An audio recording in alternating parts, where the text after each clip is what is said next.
just to summarize what I said, I was saying that craftspersonship is a journey.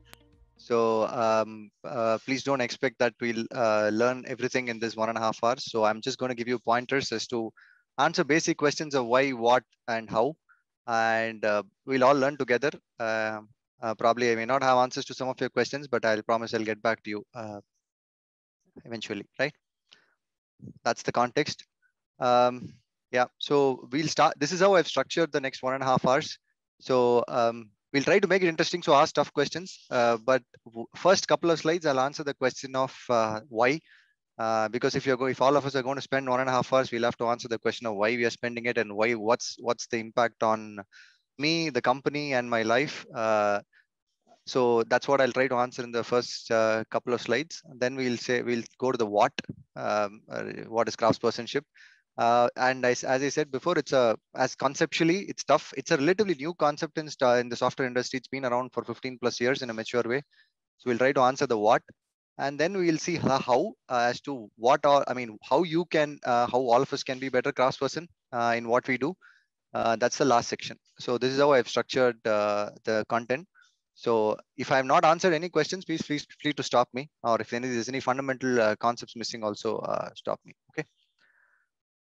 Okay, so the first slide is about why, right? At this point in time, why are we talking about? So craftsperson has been I think company culture philosophy for quite some time. But in the last couple of years, we are trying to make it a little bit more explicit, clarifying the doubts, questions as to what engineering craftspersonship is, because a lot of times we get kind of confused between product building a great well-crafted product versus how do we do well-crafted engineering. So I also want to break that kind of thought process. We're saying what do we mean by engineering craftspersonship? So and how is it relevant to our business today? How it is kind of becoming more and more relevant as the day goes by, right? So if you look at our business, which is kind of becoming more enterprise focused, so almost all the enterprises assume that we have a engineered product, right? When I say engineered product, it's basically well-crafted product from an engineering standpoint, which essentially boils down to these 4 or 5 bullet points which we have called out here, right? We want high quality, zero defects, right? Zero defects is kind of, it is never okay in software to have defects, but when you are trying to set enterprise expectations, it becomes very important to have zero defects, right? And we have seen so why zero defects is important is a lot of theory behind it. You can ask the Japanese, you can ask Microsoft. Everybody has published enough learnings from their own experiences as to why clearing out defects as early as possible is important. So, but how does it relate to craftsperson? We will come to that.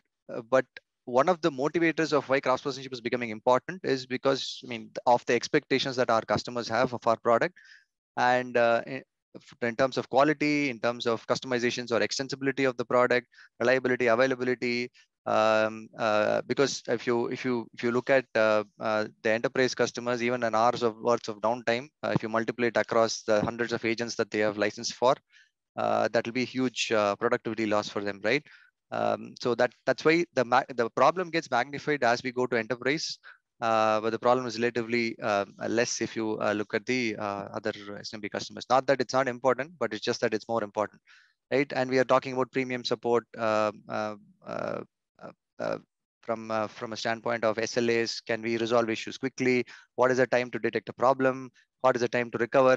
These are not only questions that we are asking ourselves, it's a question that customers are asking us, right? It's okay to be down, but why do we take 30 minutes or 1 hour to come back up? So those are the questions that we are being asked, and obviously we want predictable releases as well, right? So where you say that I will release once a quarter, once a month, and also make sure the quality is high. So these are some of the enterprise class expectations, right? And these are kind of, when we want to satisfy these expectations, the one single kind of solution for this is to build a well-crafted software. And that's the reason why craftspersonship as a culture code is very, very important to us, because it basically forms the foundation of what we want to do for our customers, right? Yeah, so all our customers are going to be like that, no matter how much they pay us, no matter what kind of contracts we have with them. They are still going to, so everybody will basically not have money to buy a Tesla, but they still want the experience of owning one.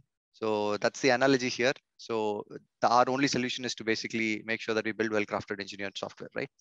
So that's the why part of it. Why craftspersonship is important, and what role does it play in basically our business and revenue goals. So if you look at now, let's come to the what.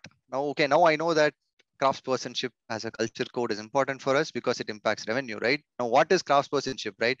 So I mean, please don't Google search for craftspersonship in because you're not going to find one, because you will mostly find articles on software craftsmanship. You will not find articles on software craftspersonship. It's something that it's a term that is been coined, and you won't even find it in the dictionary, right? That's why there is a quote between craft person and ship. So it's a quoted word. It's basically a term that we have coined inside Freshworks to make sure that it is inclusive.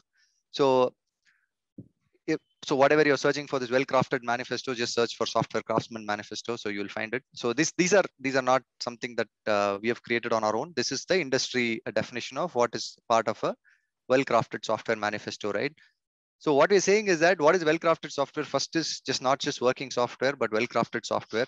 So where basically we want fearless development, right? So when we say fearless development, do we have the courage to make sure that we will release only when there are zero defects? So it is not just functionally working software, but it is also working non-functionally. Also, it is working without defects. So that's exactly what is the first bullet trying to cover here, right? Well-crafted software and fearless development, and not only responding to change, but also steadily adding value. So this we have to understand a bit more. What is the difference between responding to change and adding value, right? So we can easily write thousands of lines of code and for fixing bugs, creating new features, etc. But you have to differentiate between whether it is adding value or it is just addressing a pertinent pain point at this point in time. And the way, I mean, there are various ways to measure whether it is adding value, right? In terms of, when I say adding value, it is long-term value, right? Both for the maintainability and sustainability of the product, as well as for the engineering teams that are going to own and maintain it. So you should incrementally add value when you say, so every line of code that you write has to be adding value, not just addressing a short-term or a pertinent pain point. So that is a well-crafted software. And not only individuals and interactions, but also community of professionals, right? See, this is also a key point. There are very classic examples between devs and QA, right? One of the behaviors which well-crafted teams and well-crafted software try to bring about is, so developer and QA stuff, right? Is the developer just writing code and throwing it over the wall for the QA to test, and developers don't want to own testing? That is where what we are saying is this is a community of professionals, right? There is a team where there is a development, there's a tester happening. Everybody has their responsibility. The job of the tester is to break the code. The job of the engineer, I mean, developer, is basically to make sure the code works for all the scenarios, right? Which he's committed for. So this is basically the responsibility that we owe each other as a community of professionals, right? And in terms of there could be people at various levels of craftspersonship. So how do we learn from each other, and how do you basically contribute to the overall improvement of this community of professionals is what we are talking about in the Software Craftsmanship Manifesto. Not only customer collaborations, but also productive partnerships. So this is kind of a little bit more outside in thought process, where we are saying that we can't, as software engineers, when we want to build well-crafted software, we can't just say yes to everything. It has to make sense as a product, as a customer. So we can definitely say no if we think that the total value that is produced to the customer versus the total effort that is being invested is kind of disproportional. And that is also part of a well-crafted or basically a craftsperson's responsibility to say no when you have to, and when you say yes, you have to absolutely adhere to that commitment. And it's very important to say no as well, and that is when the product partnership is productive. If you keep saying yes, the partnerships kind of are skewed to uh, one direction. So these are the four items of a well-crafted software manifesto, right? I mean, people are trying to add this into the Agile manifesto as well as the fifth point, or the nth point in the Agile manifesto, where building well-crafted software is also one of the manifestos of the Agile software development practices. So it's we are not there yet because, as I said before, craftspersonship is a kind of well-researched topic, but it's kind of not, what should I say, uh, not taken as a culture code essentially in all the companies. They have different ways of dealing with it, but craftspersonship is kind of what should I say, relatively new terminology in the industry, if you want to call it. Yeah. So finally, as engineers, what is important for us is basically how it is done. It's important as having it done. So we'll have to set ourselves the craftspersonship goals for us to build software the right way and not just the right software. So, Ramesh, I have two questions here. You Sure. spoke about saying no. Mm. I mean, it's a sentiment I'm, very much in aligned with. But do you have any guidelines on when I should say no?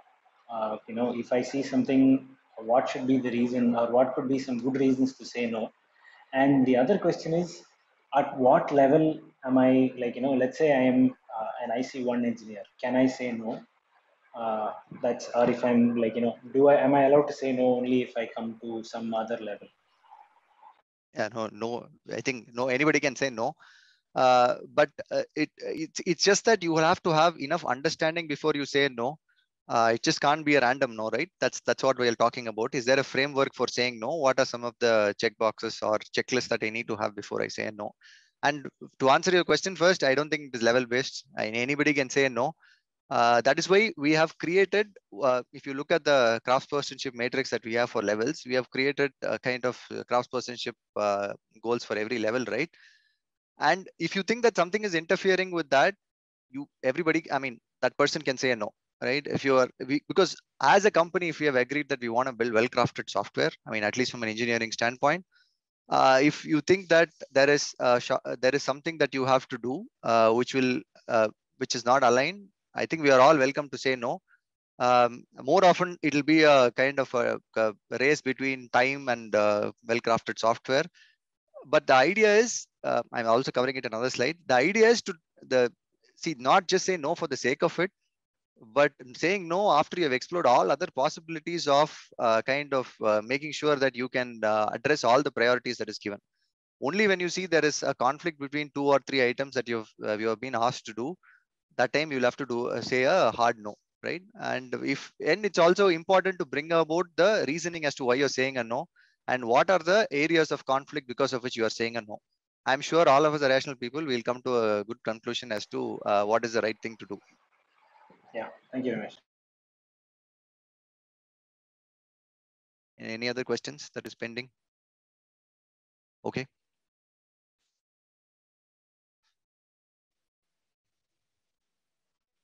Yeah, No, we can proceed. Yeah. sure. Okay. Um, okay, and you'll start realizing this as we go down the presentation. But craftspersonship at this point to begin with, right? It will look like an art. So please don't be discouraged, or don't be in a state where, okay, I'm not able to understand this clearly, so I'll park it. You need to do some effort in basically understanding, because it's more like passion, and passion does not just come like that. A passion comes with practice, right? You need to practice a lot.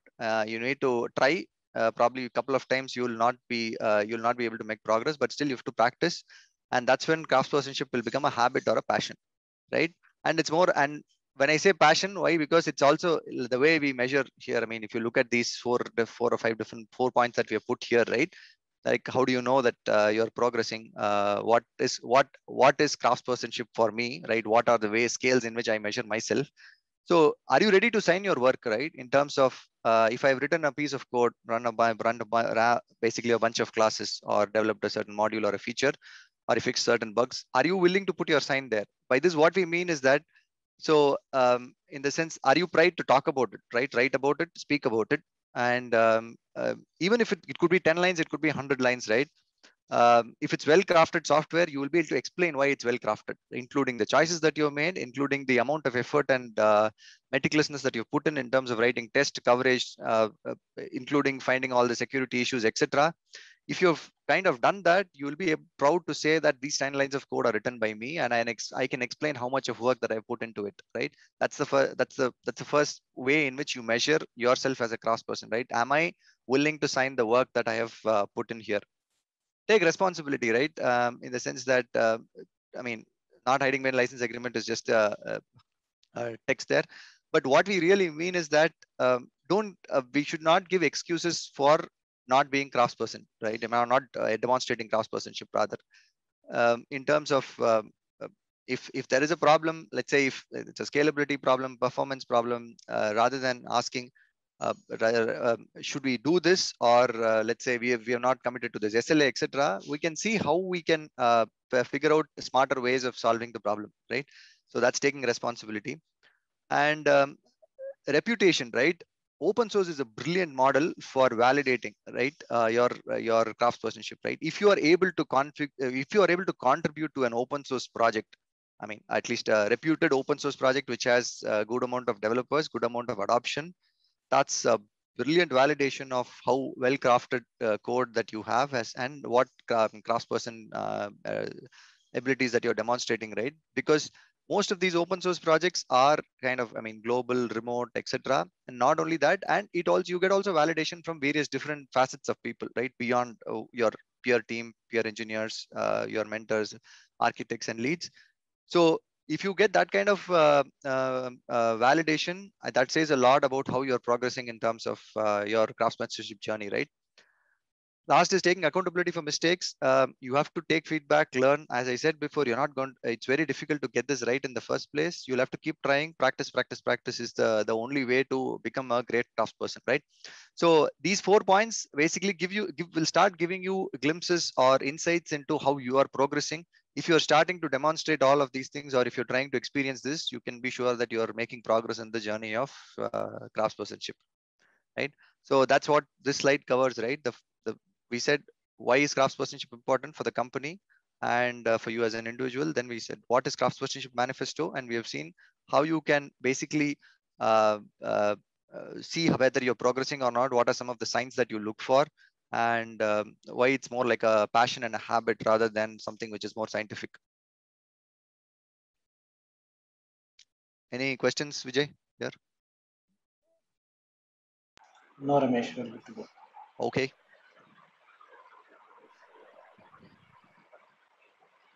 Okay.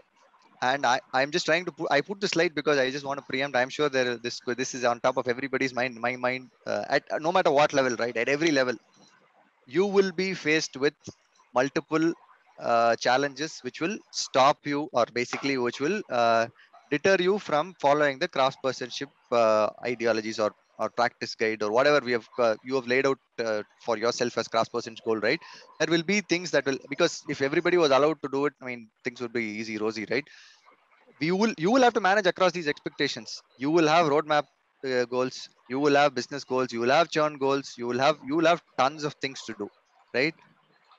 Do you want craftspersonship to be one of the things that you compromise while you do all these things? Is something that you have to decide, and basically that decision is what is going to get you to the to get you across every stage of craftspersonship. So always there will be time crunch, always there will be priorities, always there will be customer issues to fix, always we will have technical architecture related pull, you'll have product related pull, you'll have support related pull, that will always be there. But more often what happens is we what gets tried what goes under the bus is basically our engineering craftspersonship goals, right? Be it writing unit tests, or be it doing performance tests, any kind of things that we want to do to get to a well crafted software. Most of the times the other priorities around us will basically what will try to come in the way. But that is not going to go away, right? We are not going to solve the problem by taking away all these priorities. What we are saying is that there is a way to do all this plus the craftspersonship. You will have to find that way as individuals, as engineers, as architects, as leads. We will have to find the way to get all this done. But trust me, what we can tell, I mean, collectively here, based on our experience, at least people who have been in the industry for a long time, if you build well crafted software, it'll pay you back. So the time that you spend now, you will get it back in 3 months, 6 months, or 1 year, depending on what the type of issues that you've addressed. It is going to pay you back. A lot of time, the short term decision making thinking will basically come in the way of long term stuff. But that's where you'll have to basically take a step back and see if it's worth doing this compromise. I'm not saying 100% of the time that you will be kind of, what should I say, pushed in the corner.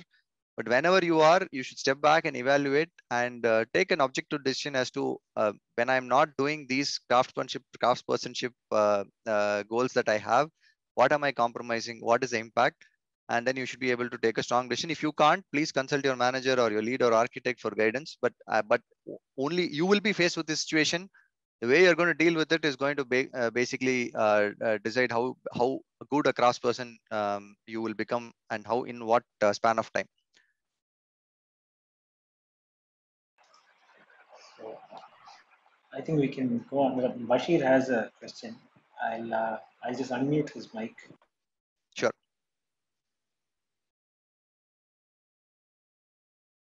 Go ahead, Bashir. Yeah, Ramesh, sorry to interrupt. I'm hoping it will be covered in upcoming slides. If that is the case, you can move on.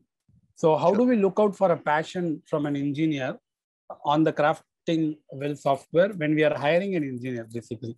Is there any framework or tested method by which we can evaluate and hire right people who have that passion? Yeah, so first of all, it's difficult. I mean, it takes a while to understand craftspersonship as a principle. It is very hard to find out completely in a 3-hour interview process as to whether what level that person is, right? So, but there are signals, right? You can see whatever I called before, right? As these things that we should, okay, sorry, these things. You just have to figure out a way to evaluate whether these things have been done by the person before, right? Okay. So give me examples of places. So open source contributions is a beautiful thing, right? People call it out in their resumes also.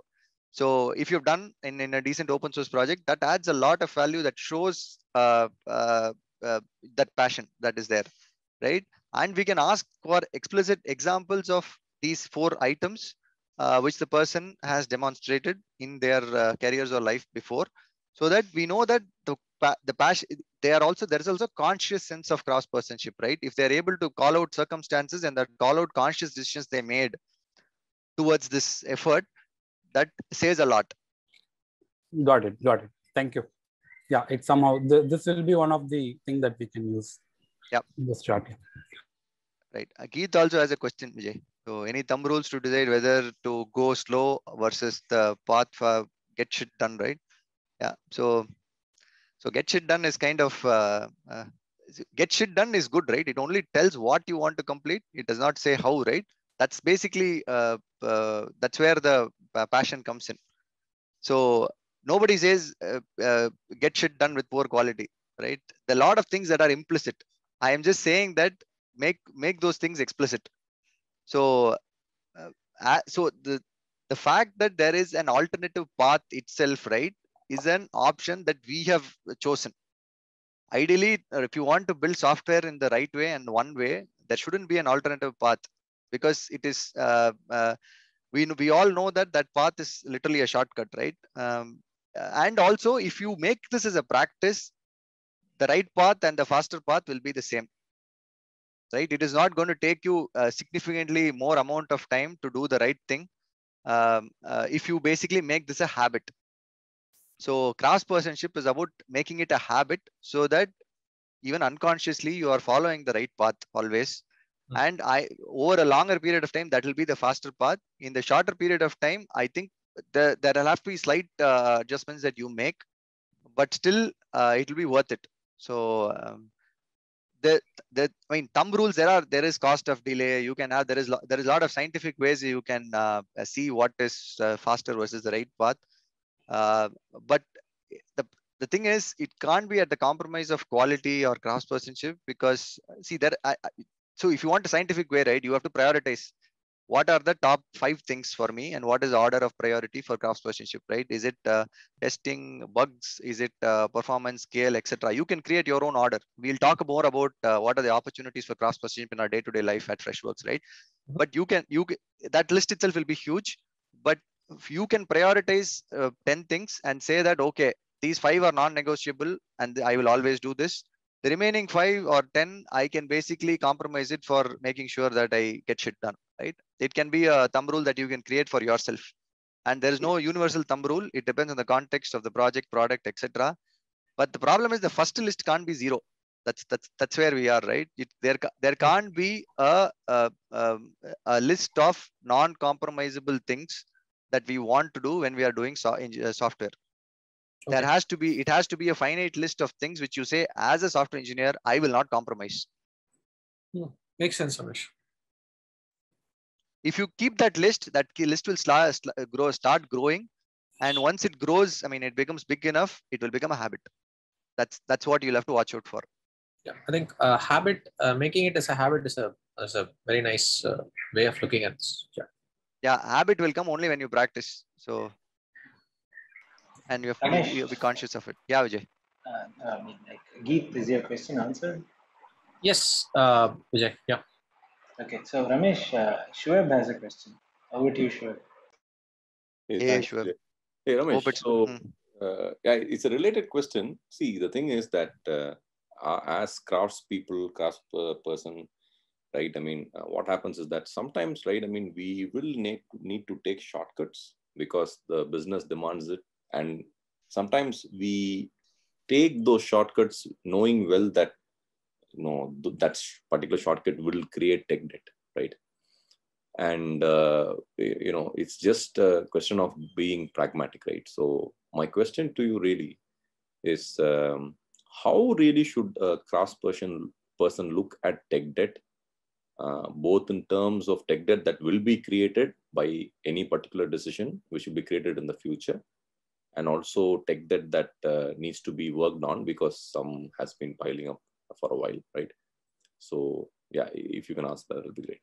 Sure. I think it's very similar to how we answered Geet's question, right? So you need to first come up with your own thumb rule for cost of debt, right? In terms of, I mean, if you're an early engineer, you can take help from your leads, but you need to have at least as an engineer, you need to make it scientific as to what I will treat as debt and do later, and versus what I will do now. So we can make it scientific by I mean, first you need to have the list of things that which are important to you as a craftsperson, and then you can add basically you can bring in the how much time do I have question, and then you can basically draw the line of what is possible. And if I don't do the remaining, what is the cost of the debt? If I just postpone this, what is the cost of the debt, and how long can I postpone? Right? Those are the questions that we have to ask to take this decision. I know there is a balance between being ideal and being pragmatic, but try making it scientific will basically help answer this question, right? There is no golden rule where, or there is no Alexa where you can ask, can I postpone this, or can I do this now? You will have to create that by yourself, and you need a way to basically objectify the cost of the debt. And by yourself or by talking to your mentors, and then take a call.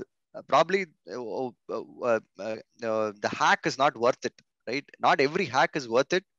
I'm just asking us to measure the cost of the hack. I'm not saying don't do the hack. Measure the cost of the hack and convince yourself that it's worth doing it. Yeah, and cost of debt is like a known way of getting this done. Yep. Yeah, there are multiple ways, but yeah, nothing like experience. So yeah. Right. Thanks, Ramesh. Thank you, Vijay. Okay, I think I have two other quotes from two other people, but I think we'll wait. We'll go a little more into the discussion, Ramesh, and then we'll get to them. Absolutely. Thanks for all the questions. They are very pertinent, relevant, and yeah. Okay, let's finish this. Okay. So opportunities for building well-crafted software, right? First, I had this as challenges. Then I said, okay, opportunities is a much more positive way of looking at craftsmanship and well-crafted software. So we put it here. So what I wanted to cover here is basically some of the finer level details of what we can do in our day-to-day life, right? Because first 4 slides were about what the industry thinks craftsmanship is, and how we kind of look at ourselves. So next we'll talk about a little bit more, right? I mean, obviously software engineering life cycle is a very, very, very old topic, right? I mean, and there are books, right, written by pressmen, so many people, right, about how software engineering life cycle needs to be done. Initially it started with the waterfall, then it came to agile, etc. But just remember one thing: if all of us followed that book, right, we will be having well-crafted software. So, right, it's very simple as that. Because software engineering is very prescriptive. If you just follow what academia says, a lot of us have optimized it for various reasons, for time, business, etc., and slightly deviated from what are the ideals for good reasons. But again, what are some of the opportunities where we can get back, or at least retrospect, right? If we take a decision, we'll have to take a decision knowing what is the cost and what is the consequence. So the next set of slides just basically brings the consciousness back into software engineering lifecycle, what we do, so that you can take those cost of debt, cost of decisions um, um, in a, I mean, in a scientific way. Okay. Okay, if you why I so told about software engineering life cycle is basically it has this 5 stages, right? So requirement analysis, design, what we call as I2P is the first stage, requirement analysis and design, and what we call as what the squads do is basically implementation and test, and what the T&D team, if there is, does the deployment, and then we have SWAT teams, or we have typically the engineering teams itself that are doing maintenance, right, in the form of L4s and L2s. This is how it works in the context of Freshworks. And in in a lot of other industry in the companies as well.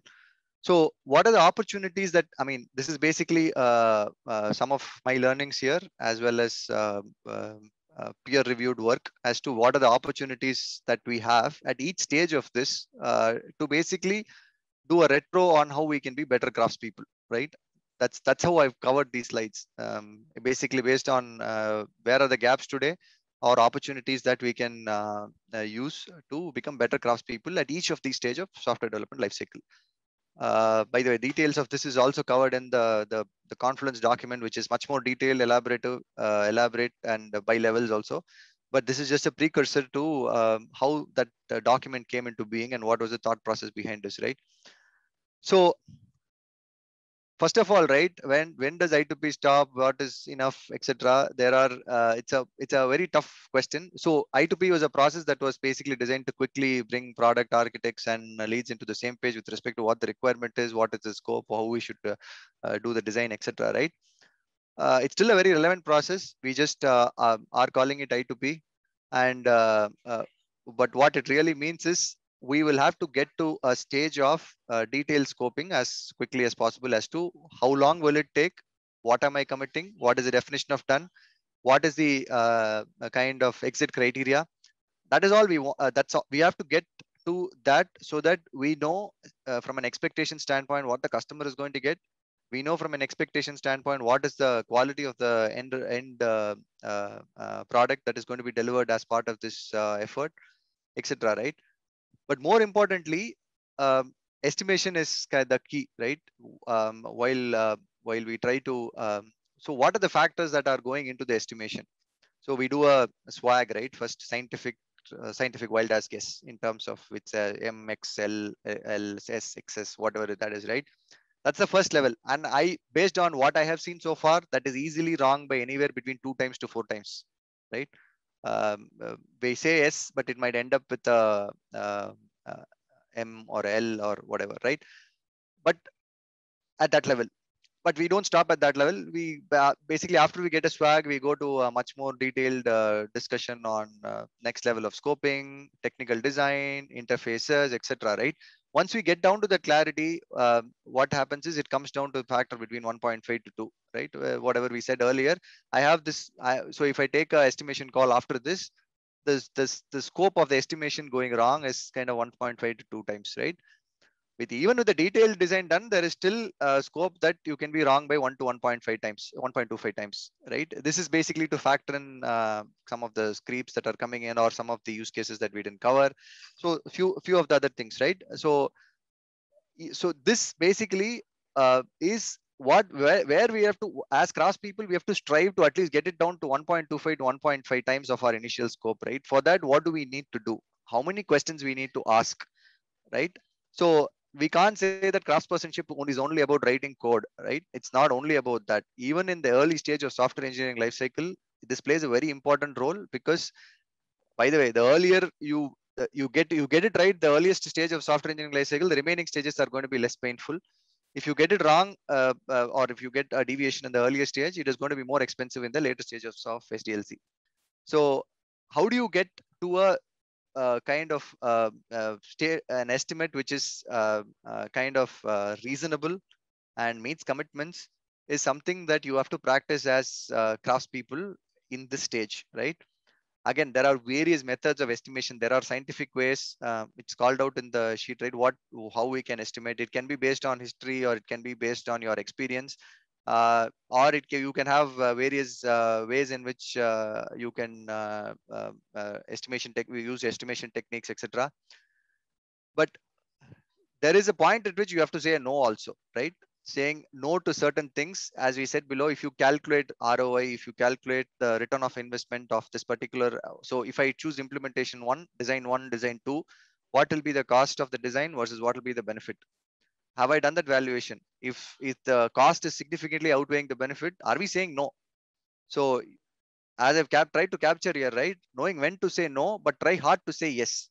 Just exploit all the opportunities to say yes. If none of the opportunities are working, then you say a no, right? No for something you feel that the cost benefit is really poor, and no matter which way you look at it, there is no way you're going to basically do this at a kind of in a ROI positive fashion.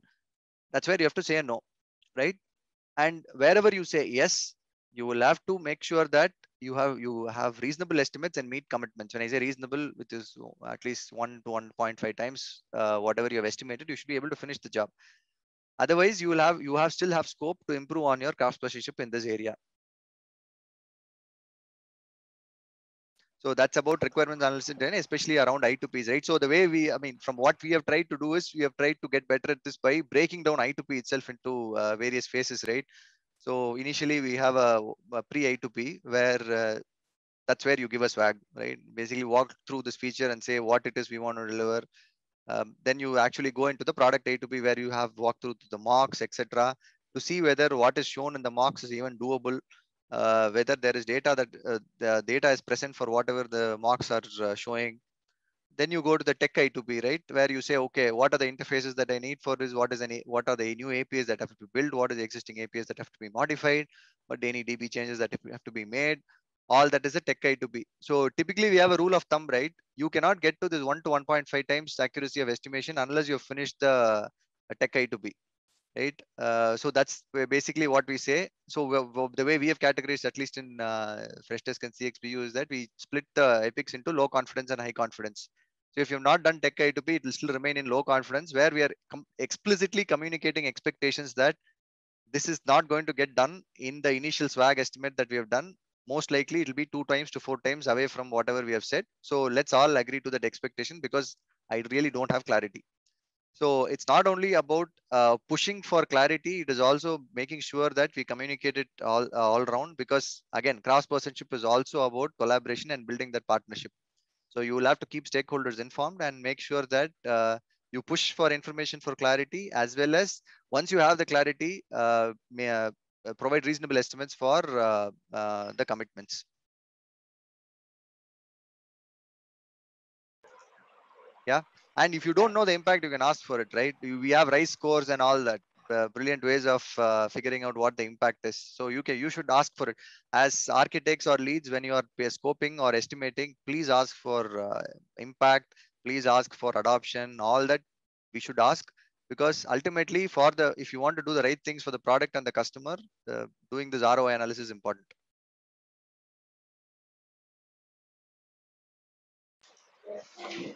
Okay. Yeah. Jay, any questions here? I think Harsha had one.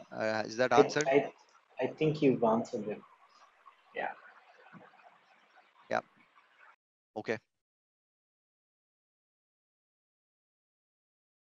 Thanks. I'll go to the next one. Okay. So implementation, right? So what do we focus mostly on? Implementation, getting the functionality done. That's what it is, right? But when we say functionality, right, that is just a very small part of the overall experience that we want to deliver to our customers, right?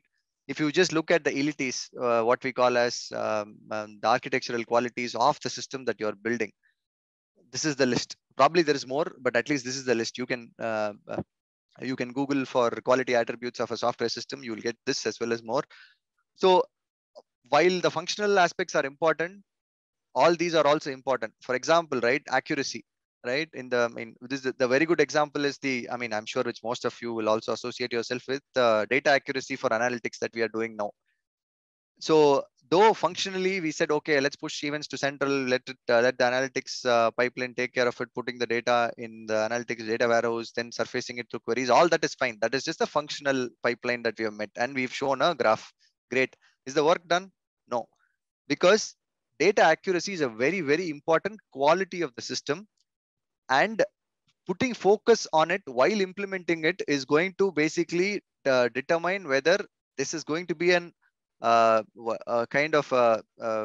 right solution for the customer, or is it going to be an expensive and a long drawn battle that we are going to fight to even finish this work, right? As we know, solving the problem earlier in the SDLC is the cheapest way to solve the problem.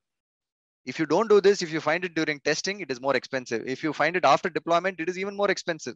If you find it after the customer finds it, it's the most expensive, right?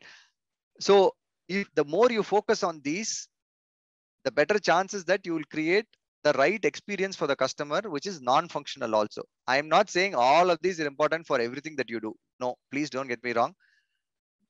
There are certain aspects of these in this list which will be important for certain epics or user stories that you do. The idea is to ask the question, is any of these important? Am I missing something? Right? Because if for things involving data, accuracy is important. You cannot show different data over different spaces and different times. When I say spaces, in different pages of the product, you cannot show different data for the same query or the use case. Neither can you show different data at different points in time on the same page, right? This is something that is not called out as a requirement, but it's an implicit expectation. So as developers, are we assuming that this will just get done magically? We cannot, right? We'll have to be conscious about the fact that, okay, I'm going to store this in the DB. I'm going to enqueue 5 Sidekick workers. What happens if one of them fail? What is the data inconsistency issue there? What happens if the push to central fails? So now when you start thinking about accuracy, you start thinking about fault tolerance, resilience, etc. And automatically those will fall into the scope of work, right? What will be the definition of done for these use cases will be along with accuracy. And now coming back to this question of is it a hack? Is it so if you're faced with this question for is accuracy important for an analytics use case, absolutely we can take no hacks, right? It's because that's the expectation that is implicitly set. If we don't factor for it, it's a problem. And there is no cost benefit analysis. You can do any kind of analysis that you want, but the cost of being inaccurate is going to come and bite us back immediately after you release the product. So those are examples probably in the case of data related work where analytics, our accuracy, consistency, all that becomes extremely important. In few other different scenarios, there are few other of these qualities which will become absolutely important. For example, if you're doing admin related work, right? Consistency and reliability of data becomes absolutely important, because admin configurations, if you say save and it doesn't get saved, it looks really bad, right? Or if it gets saved and it only saves partially, it saves 2 attributes and doesn't save the remaining, that also looks bad. So there are so the utilities that you focus on depends on the use case that you're working on. But all that I'm suggesting here is just put conscious effort on finding out which of these are important to what you're working on, and that will help us set kind of very good cross-personship goals for us from a development standpoint. And then from a habit forming standpoint, you can look at design patterns, right, which are proven methodologies to solve commonly existing problems. In terms of, let's say, even if you want to do circuit breakers, fault tolerance, there are common design patterns with which you can solve those. So always look for those also while developing code, because you don't have to reinvent everything, right? We can still reuse a lot of things which are basically built as design patterns to solve common problems, which we know for sure will solve the problem in the right way, because it's been it stood the test of time. And obviously clean code is the last thing, because I'm sure it's on everybody's mind. What we think as cross-personship is clean code, and that's basically non-negotiable. When we say clean code, you know that there are it has good test coverage, unit test, I mean. So line coverage in terms of unit testing. And at least as developers, we have the responsibility to test all the happy parts at least once in our environment before giving it to the testing team.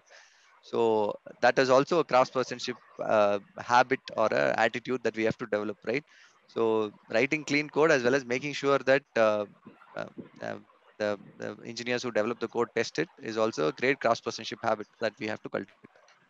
So Ramesh, before we go ahead, on the litis part, so from what you explained, it also looks like part of requirements, right?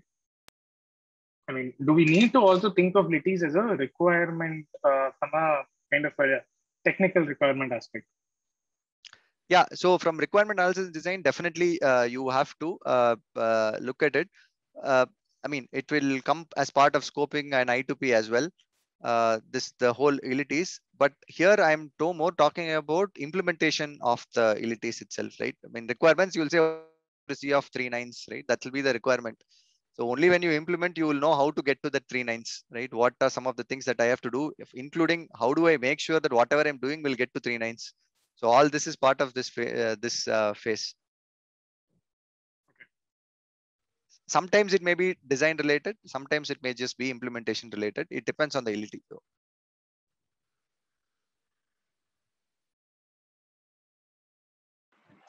Okay, there are no other questions, Ramesh. I think we can go to the next slide.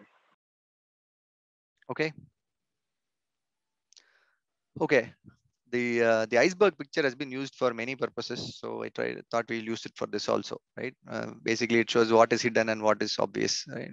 What we typically test again is in our engineering life cycle is mostly for correctness, efficiency, reliability. Sometimes that also gets compromised. But what is invisible is some of our coding, right? In terms of the long-term maintainability of the code, including modularity, readability, complexity, etc. So please, when I say test, don't assume that it is the job of the testers only. It is, as engineers, we all have to do everything in this software engineering lifecycle. So it is not just the ownership of the testing team. It is the accountability is with everybody, all the engineers here, right? Who basically own the software code. So when we say software quality, the things which are below the iceberg, right? When we say the internal quality is also important. And a lot of these are kind of easily obtainable metrics, right? In terms of what the code, what are the coding practices, styles, how to measure coupling, how to measure modularity, how many different modules I have I broken down the program enough? Or I have one big class of the 10,000 lines. So all these things are, though we, so again, this is all like Abelin's paradox, right? All of us will agree that this is important, but I mean, when it comes to as a team, we'll say, okay, sure, let's park this and do something else or do it quicker and faster. But what we have to be, again, do this consciously is figure out smarter ways to obtaining these metrics, right? We have SonarQube, we have the pipelines, we have enough kind of tools which can give us throw this metrics out. So, and again, from a impact standpoint, all these different metrics will have different kind of magnitude of impact, right? So use your way of prioritization as to again make a list of things that is important to you and what you want to make it as a habit, right? Usually people make coding style as a habit. That's very simple to come. But testability is slightly harder to make as a habit. So when you write code, do you know that it is unit testable, or are you basically, so you can write code with all static classes, static methods in Java, right? The code will still work. It will work functionally. It may also work non-functionally. But will that code be testable, or how hard will it be to test the code? Though that's not the primary driver for us, is it at the back of your mind that I will have to make sure that this code is testable? And a lot of people read tests and understand code also, right? Test is your best documentation if you want to look at it that way as well. So, and there are enough kind of tools, at least in the static programming languages, which will give you metrics on testability, right? And so, can I take 3 or 4 of these as my habit? So when I write code, I am sure that these 4 of the kind of test qualities will be there in the code that I write, right? basically that is a good way to start thinking about all these things when we write code or when we are in the testing phase, right? So that basically is what I want to convey in the testing part. Any questions here? Anything pending? No, Ramesh. I think we can move on. Yeah. I'm not going to cover the rudimentary unit test coverage, code line coverage, automation test coverage, and all that. I think we have a good handle of that in the company. I'm just calling out things which are slightly blind spots or a little bit more esoteric. So that's why I didn't put that here. So please don't take it that those things are not important. Those things are still important, very, very important for us to meet the enterprise class zero defects expectations that our customers have. Apart from that, what all we have to do is what I'm covering here.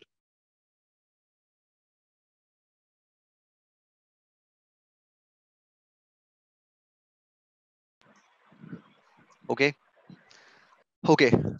Deployment, right? So this seems to be like okay, this is a DevOps T&D problem kind of a scenario, but I will just give you a few examples and places where how important this is when you develop software, right? If you're developing a new feature or an epic or a module, right? Or even fixing a bug.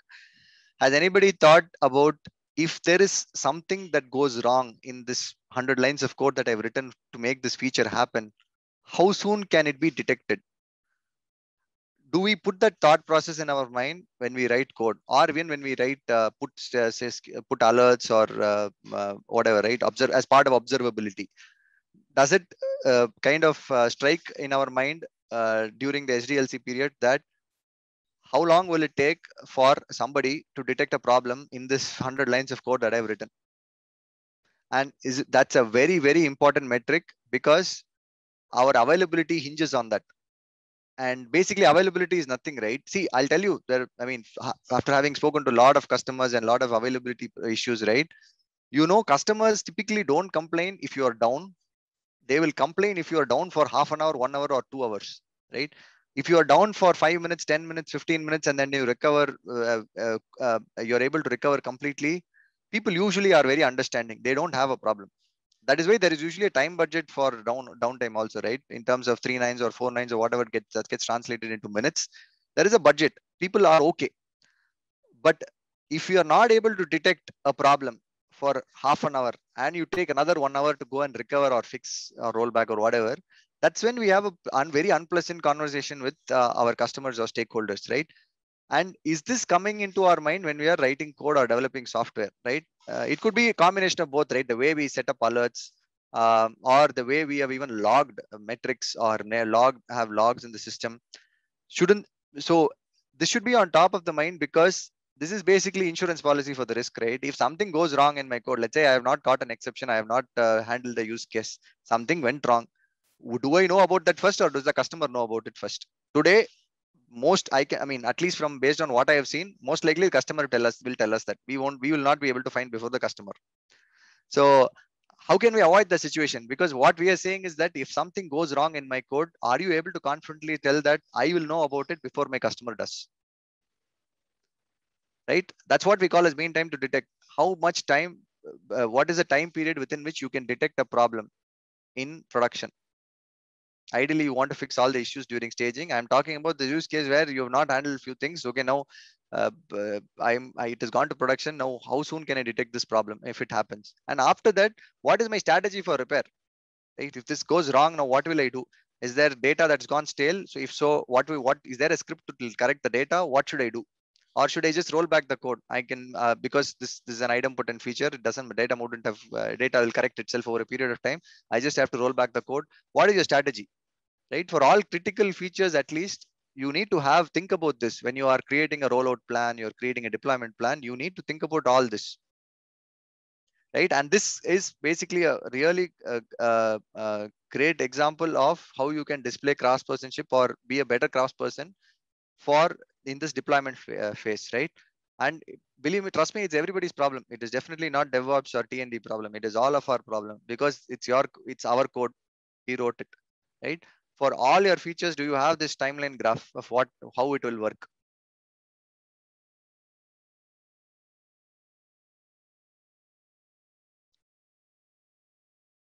Any questions? Sorry, I was looking at the chat to see if there is.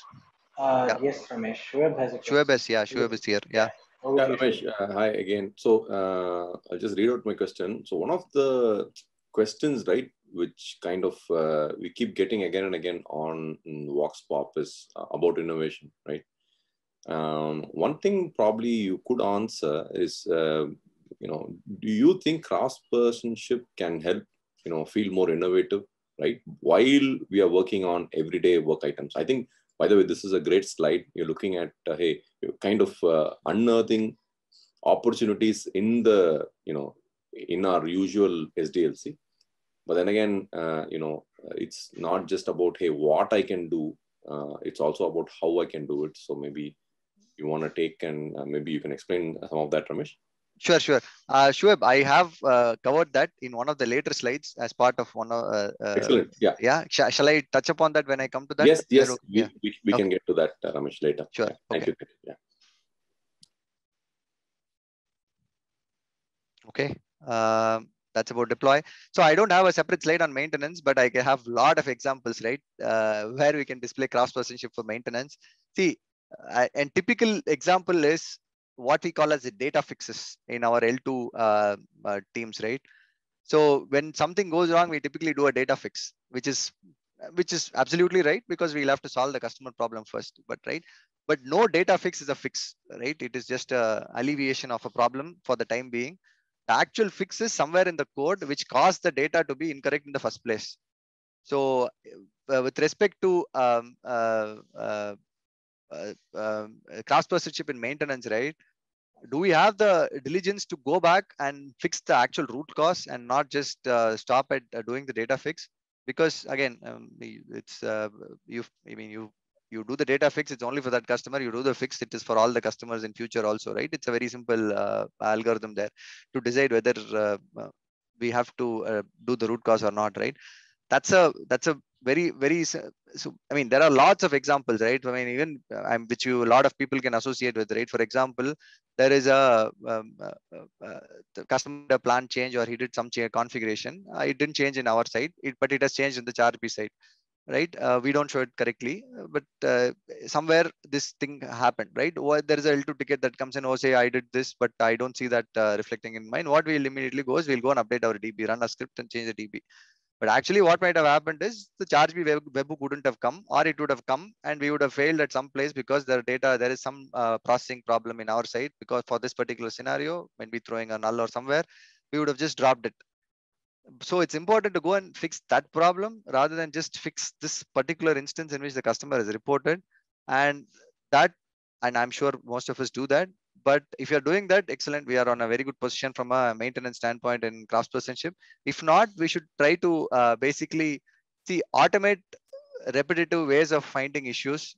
That's craftspersonship in maintenance. Root causing everything and making sure that we address the fundamental problems and not just the symptoms is basically the craftspersonship that we can all demonstrate in the maintenance phase.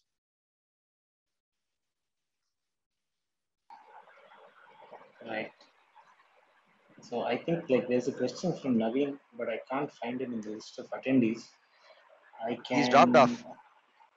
He's dropped off. Got it. Yeah. Okay. So we'll come back to that if we give him the opportunity to come back, and you can probably move ahead.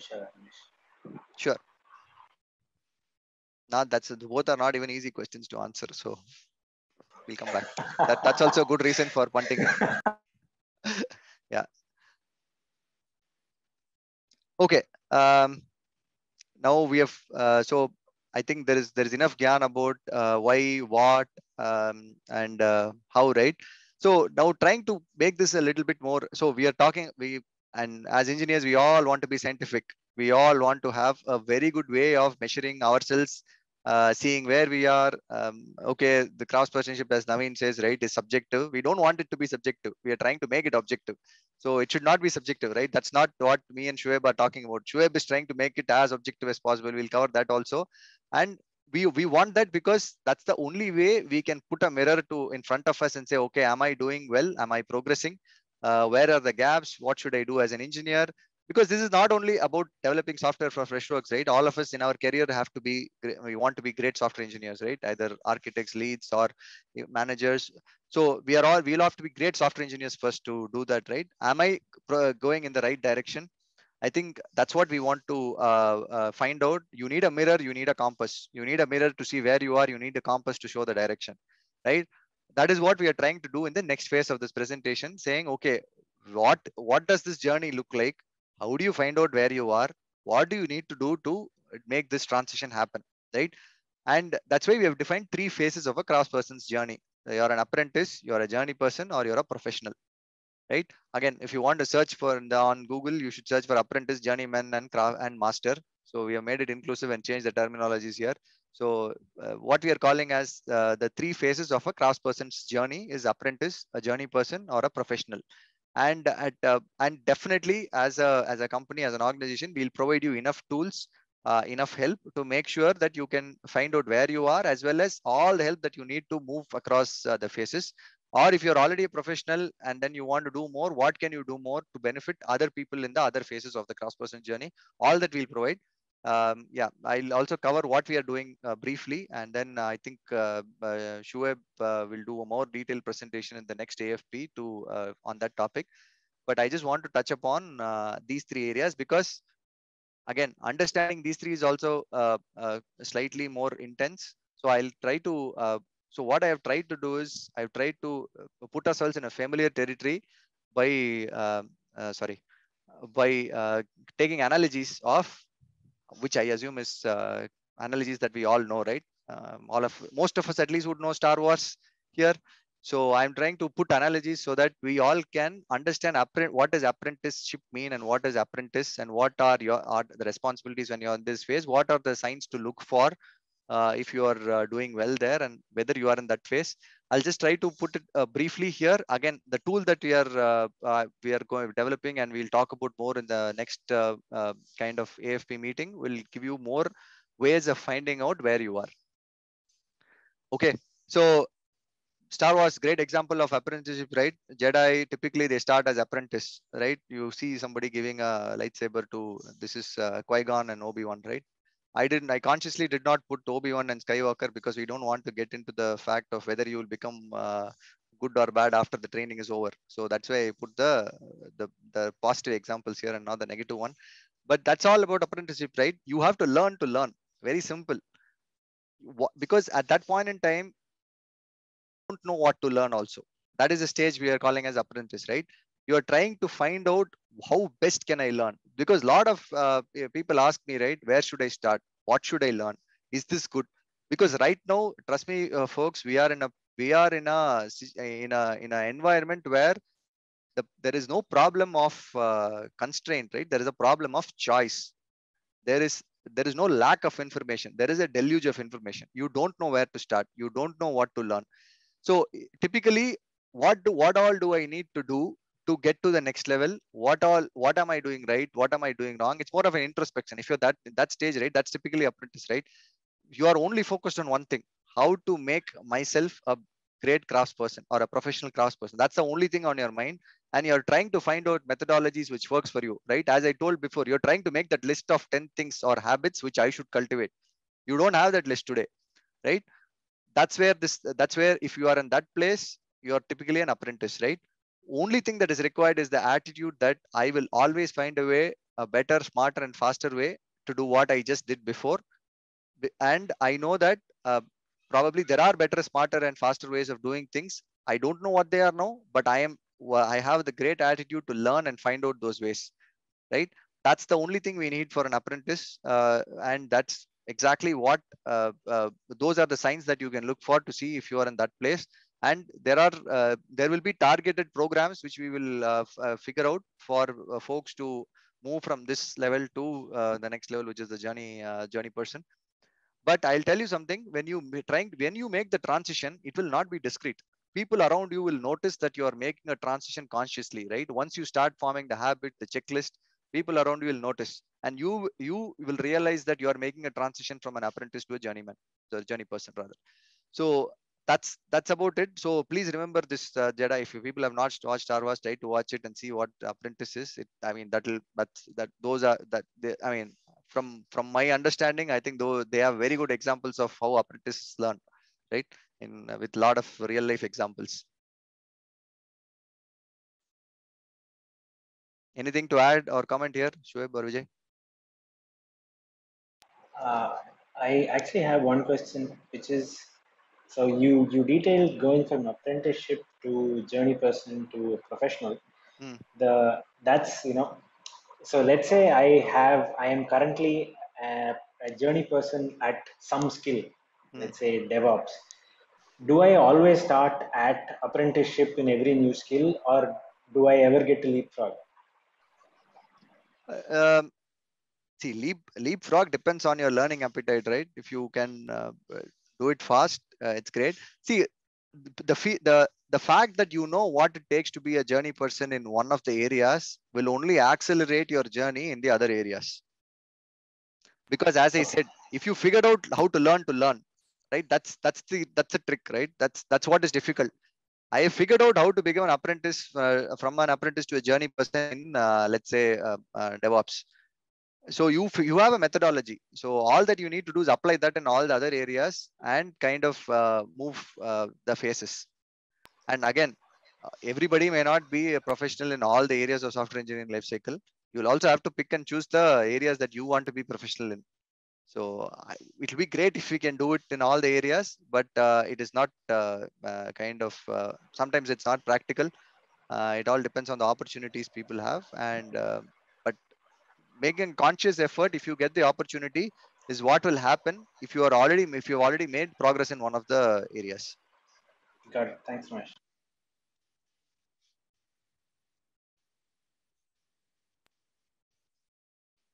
Okay, that's apprentice, and then we have journey person, right? Again, so this is incremental, right? The fact that you're a journey person means that you retain all the attributes that you learned in apprenticeship, right? You know how to learn, right? You have passed all that, right?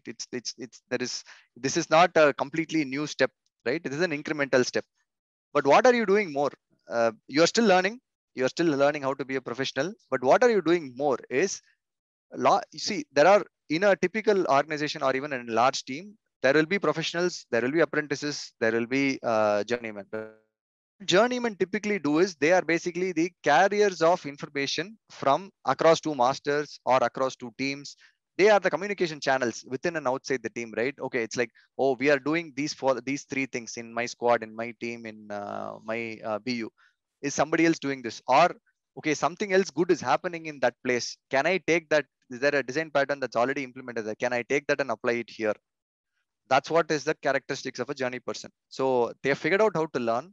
Now they are looking for, so you're no longer just inward, right? Now you're outward. You're looking for ways in which you can improve, I mean, other apprentices or your own life by opening up different communication channels, right?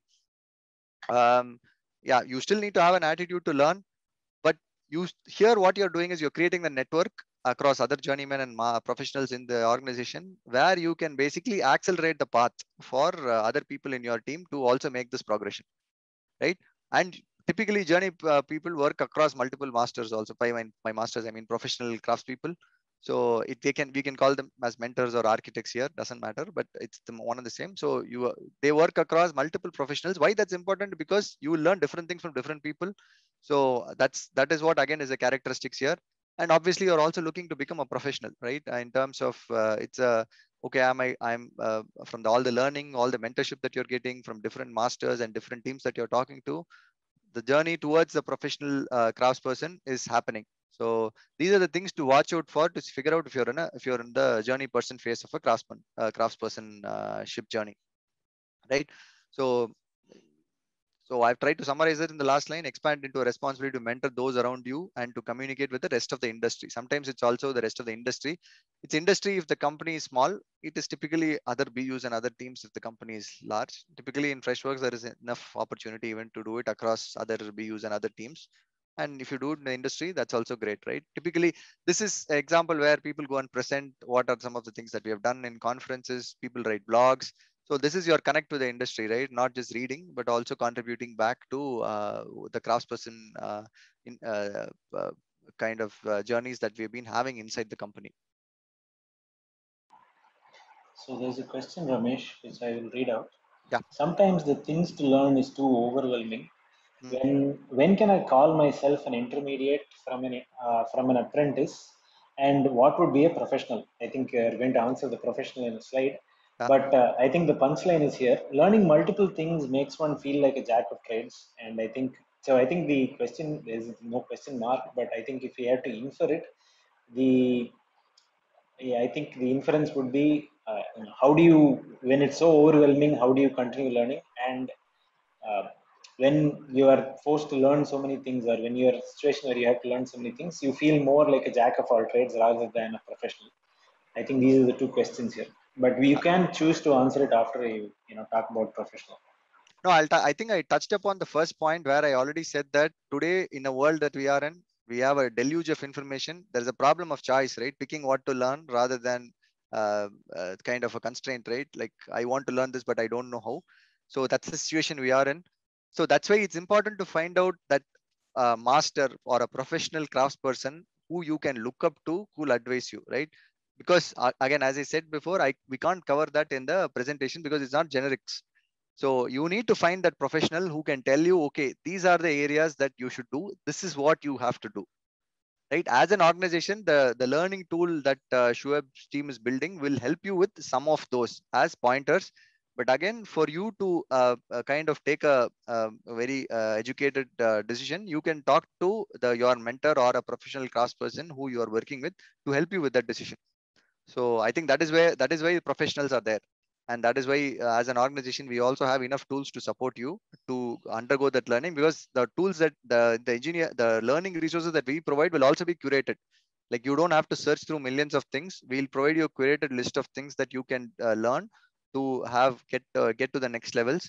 So Venkat Devarayan and Shoaib have that, and they will present.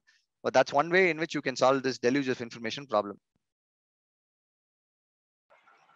Thank you, Ramesh. And what about feeling like a jack of trades when you are learning multiple things?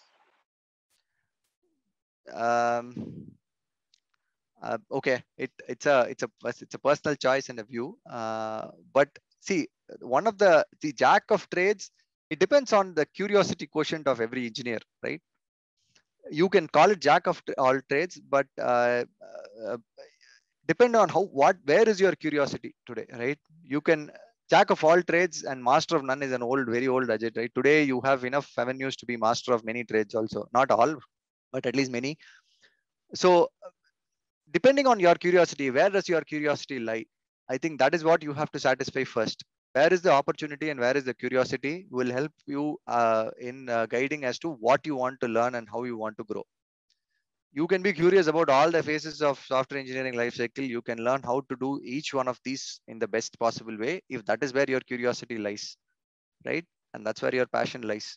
But that should guide you rather than some force fitting function which says that no, you have to be great at everything. That doesn't work. So typically people learn based on their curiosity.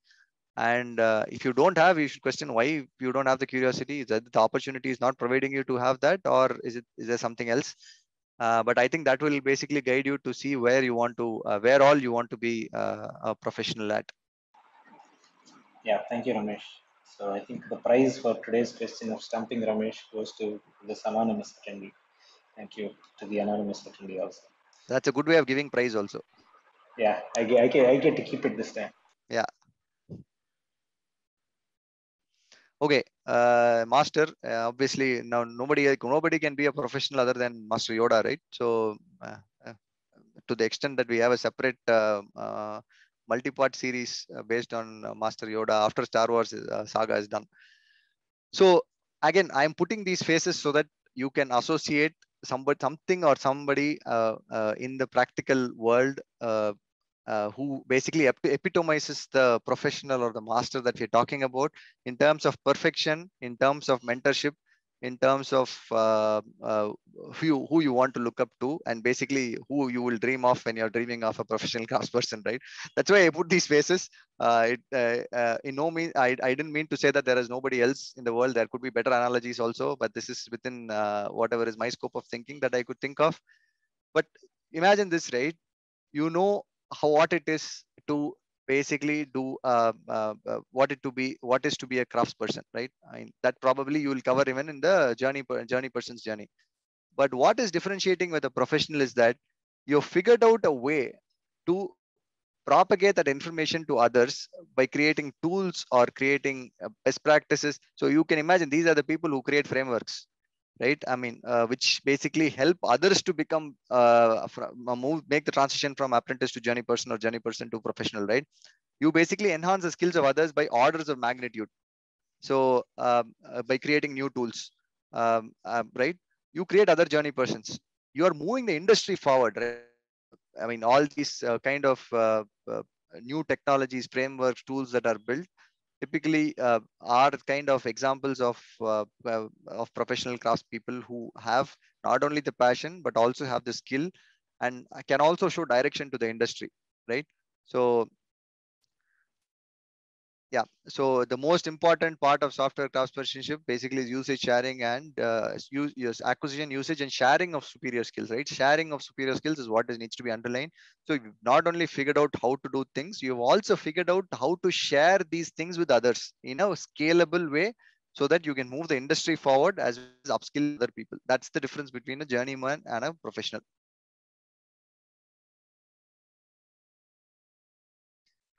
Okay. So this basically is a slide which is also, this is a picture which is also there in Confluence. So what we as Freshworks are doing to help you with this journey to transition across these different phases, right? So, and so Odyssey is the tool which will basically help you. So Venkat, Devarayan and Shoaib will talk more about this in the next AFP talk, but that exactly will be the tool or a kind of a, what should I say, a single point for anybody who wants to figure out how to basically move from one phase to another, including if you want, there is a retrospection of how you want to assess yourself also. All that mechanism will be there. We just, as a company, we want to basically facilitate this transition and we want everybody to be a professional craftsperson, right? And how, because it's something for you take for life. It is not about one project, one company. It's something that you have to, you get to keep for your life, and we want to make sure that we help you in all the ways which is possible to get you there. So that's why this whole portal, this tool is there. So I don't want to steal the thunder of Venkat and Shoaib, so they will cover more details of this in the next um, next session. Anything to add there, Shoaib or Venkat? Please do. I will enable their mics, but in the meantime, Ramesh, we'll get to this anonymous question and then I'll read out Naveen's two questions. So the new anonymous question is this in any way related to car? And the follow-up is, because one can be doing awesome work without being a professional craftsperson. That is, I mean, the example here amuses me. Code without any test cases may be written in a bug-free manner. So I find that hard to believe, but over to you, Ramesh. Yeah, we can, but whether it is scientific or it is based on luck, it's anybody's guess, right? So all that we are saying is, so it's basically a causal or correlation, right? Whatever you are telling is not causal, right? It could be correlational. The fact that there is no bug, does it have any is okay? The fact that there is no bugs, does it mean that your code is good? Definitely the answer is no. It's just that because there are some use cases that have not been exercised. Again, if you have 100% line coverage, can I guarantee you that there will not be bugs? That also may not be true. But what we are saying is that if you have 100% test, I can assure you that the probability of finding a bug is low. That is what so as craftsperson, we are saying that there are a few habits which if you follow will help us get closer to the enterprise expectation of a software. That's what we are saying. There can be other if the example that you called out is not scientific, so it is very difficult to explain why that is, right? So we are just trying to make it scientific, and we are only suggesting scientific ways of how we can get to that. So in the connection with that question, I mentioned earlier that there were two analogies: craftsmanship, craftspersonship. So Anand Mahalingam, I've added him here. He can actually provide his analogy. It's quite appropriate, I think, to this question or as answer to this question. Sure. Over to you, Anand. Hi. So I look at craftspersonship as a hygiene, right? Hygiene and physical workout, right? People can not do physical workout and still be healthy, but is it a happenstance or it's something that's going to happen. It's a scientific manner, right? That's a right way to look at it. Just because somebody is really good at working out doesn't mean that they are always healthy, because that's also not going to happen. Just because somebody is not who is not doing workout doesn't mean that they will not be healthy at all. So craftsmanship is like hygiene that can be something which is easily relatable for any person to look at it and assimilate into their daily life. Yeah, thanks, Anand. Thanks for making it health and making it serious. Okay. So I think we'll give a quick 2 minutes to Shweb and Venkat, Ramesh, before we get to Naveen's questions, which I really want you to answer. Yeah. Thank you, Vijay. Thanks, Ramesh. It's a really nice AFP talk. So, with respect to Odyssey, and I think the next one as part of AFP series is ours. So that we think, is going to be the one stop, one portal for all things associated with learning, upskilling, let's inspire and not impose and all those things. Look out for that in the next AFP, the next one. I think the schedule is still being worked out. We are putting the finishing touches to it, and we can't wait and we are excited to roll it out to all of you. So, Shweb, would you like to add anything else? No, I'm good, Venkat. Thank you. I think, like Ramesh said it right. I mean, we can kind of concentrate on Odyssey whenever we talk about next. But I'm very tempted to add one more example to this person who asked this question, the test cases stuff, with Ramesh's permission. Sure. Yeah, always welcome. yeah. No. I mean, I'm glad this person is anonymous, because otherwise, I don't know. Maybe I wouldn't have really, come ahead and told this. It's like a holiday, right? I mean, see, the real value of a holiday is not when you're taking it. The real value of a holiday is after the holiday is over, right? Thinking about, how you enjoyed and, basically creating memories, right? That's what it is. That's like a good thing, right? And test cases is not really I mean, yeah, sure. I mean, when you initially release it, test cases are definitely helpful. But look, I mean, software is not written once, right? I mean, for example, in a company like Freshworks, we write software and then that's only once, but you continue to maintain it for years, right? So when you think about that, what happens is test cases are incredibly useful when someone comes in the future and continues to maintain that code, right? So while they are useful when you write functions methods initially, they become even more useful when somebody really comes and starts making changes to them. They know when they are breaking, when the contract is broken, and all of that. So I think they are incredibly useful. So while you can be clever and write a piece of code possibly without bugs, that is unmaintainable by definition if you do it without test coverage, right? So that's one thing. I thank you, folks. Yeah, Shweb, if I may add, I think, being one doesn't mean the other one is always true. I think that's what, as part of hygiene example that Anand gave, and what Ramesh had been telling, so you can write bug-free code, but the odds of, if you have the right, if you do things the right way, the chances of us finding bugs in the other way is much lesser than writing awesome code without bugs, which is unmaintainable. Yep. Right.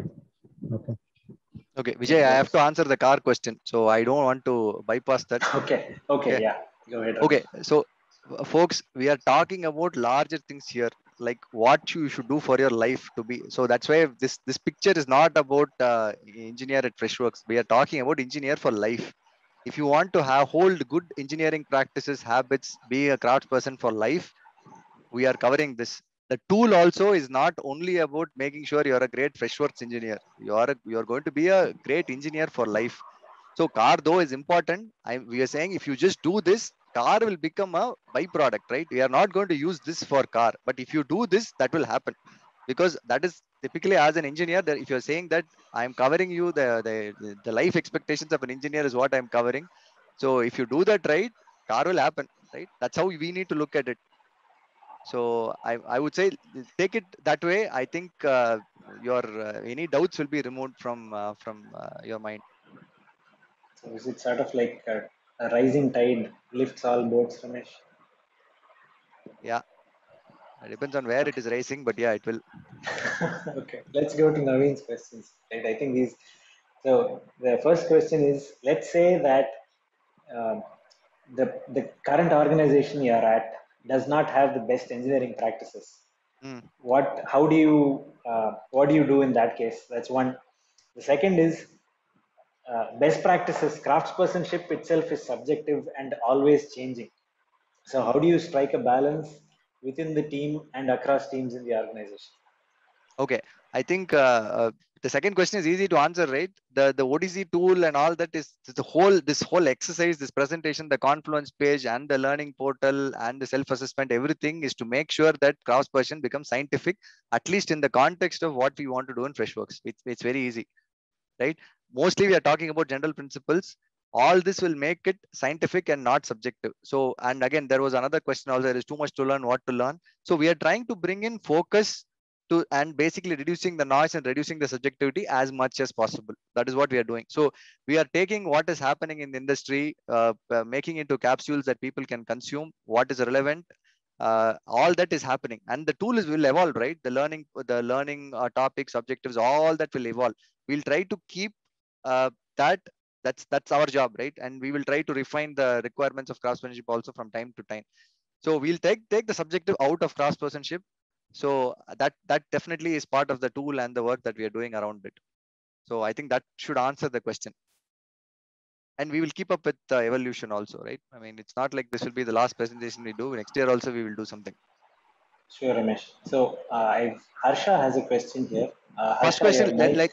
can we answer the first question also for Oh Naveen? yes, please. So best in engineering person not placed in the organization is going through a transition.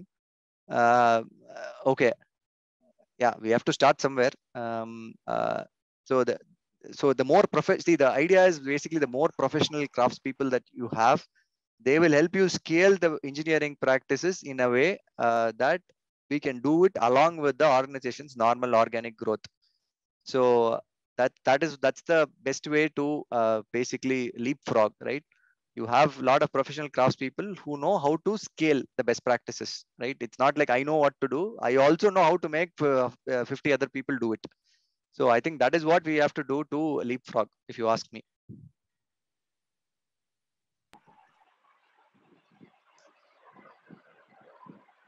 Is it a quick process, Ramesh?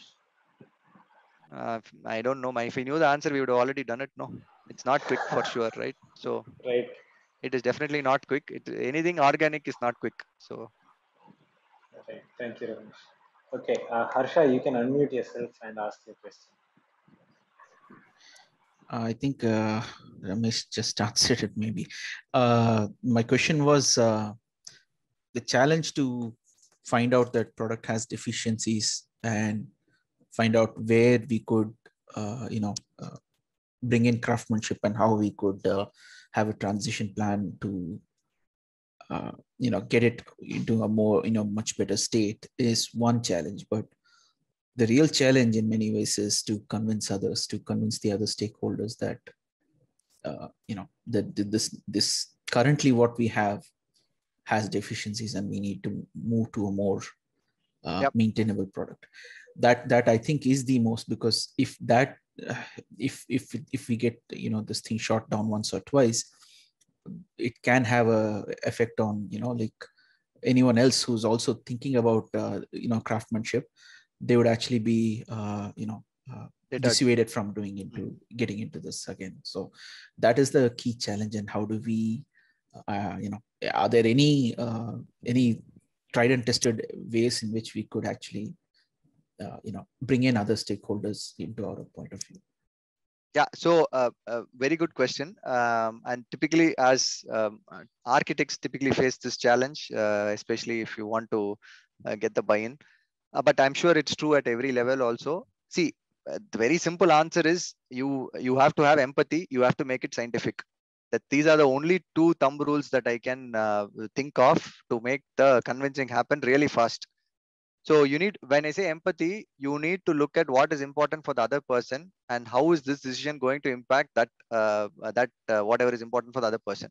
Second point is you should make that data driven and scientific. So a lot of times I say, I keep saying this in other meetings also. We should assume that everybody around is a rational person. That given the right data, they will take the right decision. A lot of times, what is happening is that the two people talking with their intuition will can never agree to an agreement. One of the person has to disagree and commit, and a lot of times that disagreement may not be right for the company, right? So it can't be based on that. On the other hand, if you go with scientific data as to for convincing people, I'm sure we will be able to make progress. So science and empathy both are important to make this convincing argument. And 99 out of the 100 times we should be able to convince it, or we will be able to convince ourselves if we are not able to get the data.